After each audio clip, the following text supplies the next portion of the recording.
India கூட்டணி பேச்சுவார்த்தை துவங்குவதற்கு முன்பே உடையும். தலைமை சரியில்லாததால் இந்தியா கூட்டணி ஒன்றுபடாத கூட்டணி, உருப்படாத கூட்டணி என புதுச்சேரியில் மத்திய இணையமைச்சர் எல் முருகன் கடும் விமர்சனம் தெரிவித்துள்ளார். நமது லட்சியம் வளர்ச்சியடைந்த பாரதம் என்ற நிகழ்வு புதுச்சேரி காமராஜர் மணி மண்டபத்தில் நடைபெற்றது. இந்நிகழ்வில் முதல்வர் ரங்கசாமி, சபாநாயகர் செல்வம், அமைச்சர் லட்சுமி நாராயணன், தலைமை செயலர் ராஜு வர்மா, மாவட்ட ஆட்சியர் வல்லவன் உட்பட சட்டமன்ற உறுப்பினர்கள், அதிகாரிகள் என பலர் கலந்து கொண்டனர். இந்நிகழ்ச்சியில் சிறப்பு விருந்தினராக கலந்து கொண்ட மத்திய இணையமைச்சர் எல் முருகன் மகளிர் சுய உதவிக் குழுக்களுக்கான கடன் உதவிக்கான காசோலைகளை வழங்கினார்.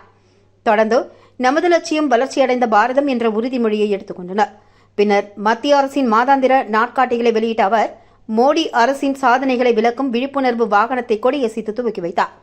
பின்னர் செய்தியாளர்களை சந்தித்த மத்திய இணையமைச்சர் எல் முருகன், தமிழகத்தில் மழை விட்டு 10 நாட்கள் ஆகியும் இதுவரை புறநகர் பகுதிகளில் மழைநீர் வடியவில்லை என்றும், எனவே தமிழக அரசு துரிதமாக செயல்பட வேண்டும் என்றார்.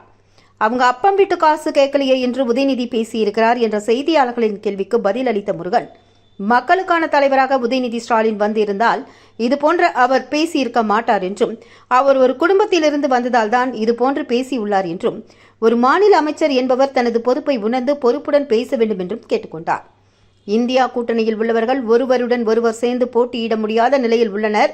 இவர்கள் பேச்சுவார்த்தை துவங்குவதற்கு முன்பே இந்த கூட்டணி உடையும் என்று குறிப்பிட்ட அவர், திருமாவளவனே இந்த கூட்டணியிலிருந்து எப்போது வெளியே செல்லலாம் என்று காத்துக் கொண்டிருப்பதாகவும், தலைமை சரியில்லாததால் இந்தியா கூட்டணி ஒன்றுபடாத கூட்டணி, உருப்படாத கூட்டணி என்று கடுமையாக விமர்சனம் மேற்கொண்டார். புதுச்சேரியில் தேசிய ஜனநாயக கூட்டணியுடன் இணைந்து நாடாளுமன்ற தேர்தல் பணிகளை துவங்கியுள்ளதாக தெரிவித்த முருகன், மீனவர்கள் பிரச்சினை என்பது அண்ணன் தம்பி பிரச்சினை அல்ல, 2 நாடுகளுக்கு இடையேயான பிரச்சினை. எனவேதான் ஆழ்கடலுக்கு சென்று மீன்பிடிக்க மீனவர்களை ஊக்கப்படுத்தி வருவதாக தெரிவித்தார். மேலும் எல்லை தாண்டாமல் மீனவர்கள் மீன்பிடிக்கும் வகையில் 1 லட்சம் படகுகளில் GPS கருவி பொருத்தப்பட்டுள்ளதை சுட்டிக்காட்டிய அவர், மீனவர்கள் எல்லை தாண்டி மீன்பிடிக்கும் பொழுதுதான் கைது செய்யப்படுகிறார்கள் என்றும், அரசு நடவடிக்கை எடுத்து மீனவர்களை மீட்டு வருகிறது. எனவே மீனவர்கள் பிரச்சினைக்கு தீர்வு காணும் வகையில் 2 நாடுகளும் இணைந்து நடத்தும் பேச்சுவார்த்தை இலங்கையில் உள்ள அரசியல் சூழ்நிலைகளால் தள்ளிப்போகிறது என்றும் அவர் குறிப்பிட்டார்.